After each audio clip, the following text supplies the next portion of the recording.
Hello students, today I will discuss new chapter of 12th mathematics, chapter 2nd, inverse trigonometric function. Question is, what is inverse trigonometric function?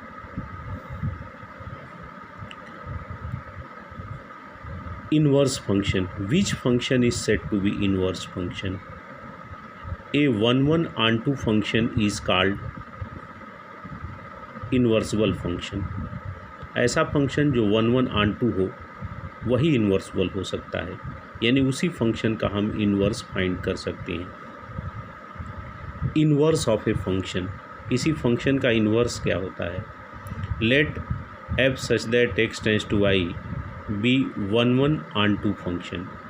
For each Y belongs to capital Y there exist a unique element x belongs to capital X such that fx is equal to y. We defined a function f inverse is called inverse function. अगर f such that x tends to y 1 onto function है तो एक function हम define करते हैं f inverse, इसी को हम इनवर्स फंक्शन ऑफ f कहेंगे।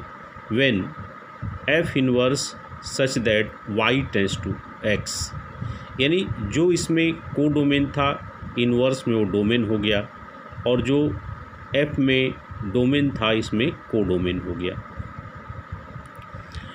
Domain of F inverse is equal to range of F, यानी जो एफ इनवर्स का डोमेन होगा वो एफ का रेंज होगा।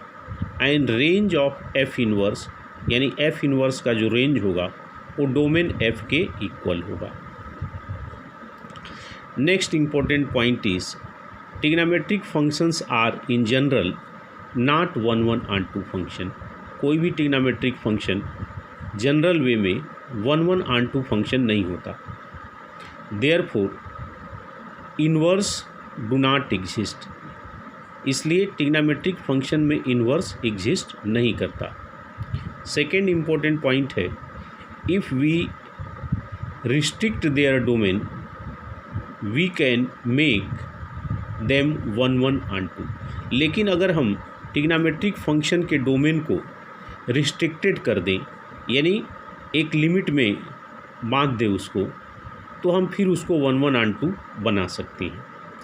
अब sine theta, cos theta, tan theta, tan theta, sec theta, cosec theta, इनका डोमेन क्या होता है और को डोमेन क्या होता है, या जिसको रेंज कह सकते हैं क्या होता है, को डोमेन या रेंज भी कह सकते हैं, इसको समझ लेना होगा।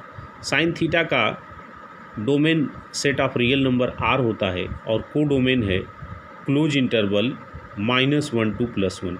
कास थीटा का डोमेन आर होता है सेट ऑफ रियल नंबर और को डोमेन होता है क्लोज इंटरवल -1 to +1। इसको आप 11th में पढ़ चुके हैं।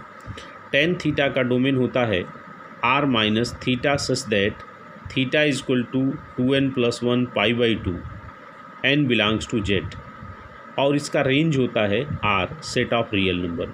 कॉट थीटा का डोमेन होता है R minus theta such that theta is equal to n/, n belongs to Z, और इसका रेंज होता है सेट ऑफ रियल नंबर।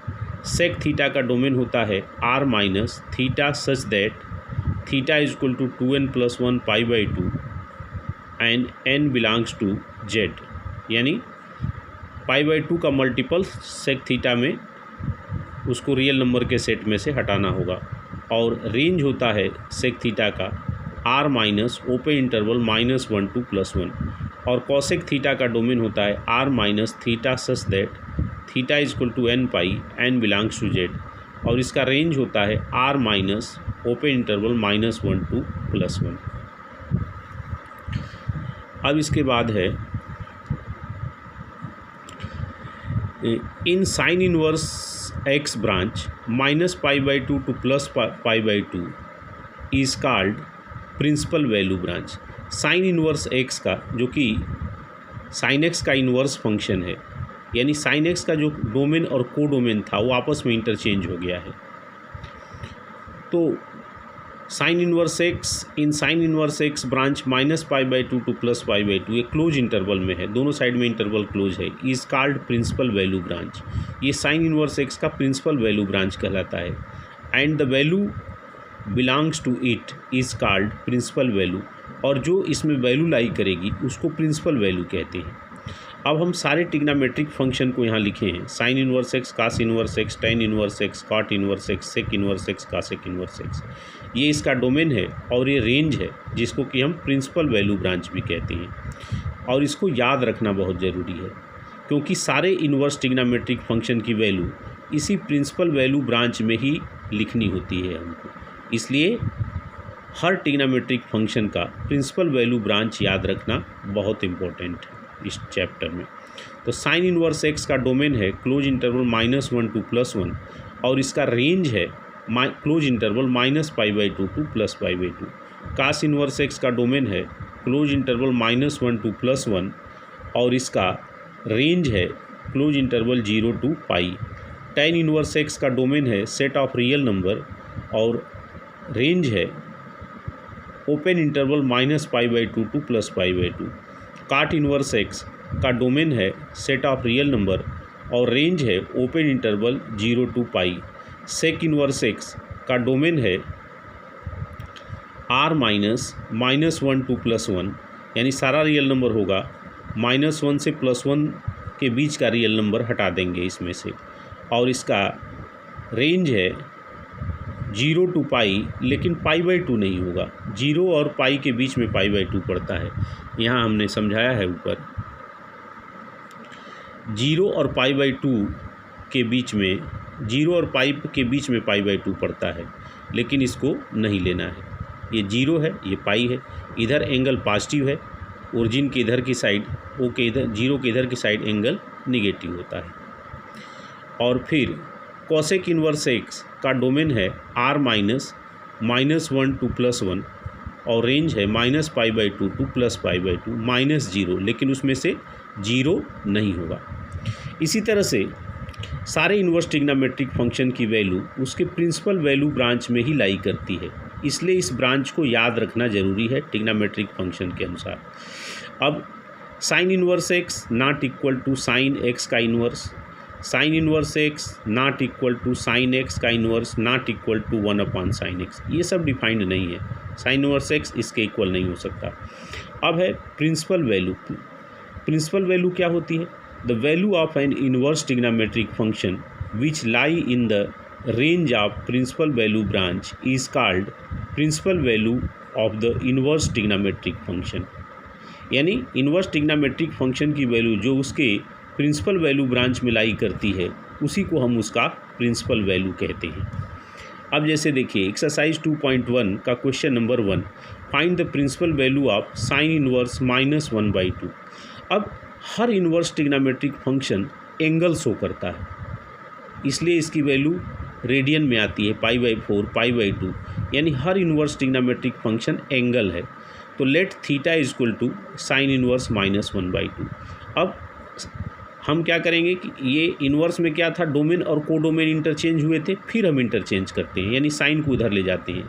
इसको हम कहेंगे कि साइन को राइट हैंड साइड में ले जा रहे हैं, लेकिन हम कर क्या रहे हैं, डोमेन और कोडोमेन को इंटरचेंज कर रहे हैं। तो साइन इनवर्स किधर ले जाएंगे, तो sine theta is equal to -1/2। 1/2 sine में किसकी वैल्यू है, माइनस यहाँ माइनस रहने दीजिए, 1/2 साइन में π/6 की वैल्यू है।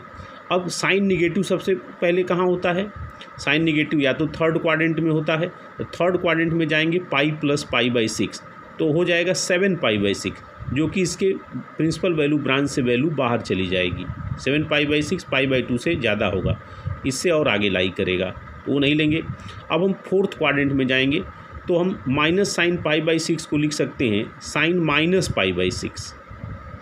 Sign theta is equal to हो जाएगा माइनस साइन -π/6। अब दोनों साइड से साइन हटा दीजिए, तो थीटा हो गया -π/6।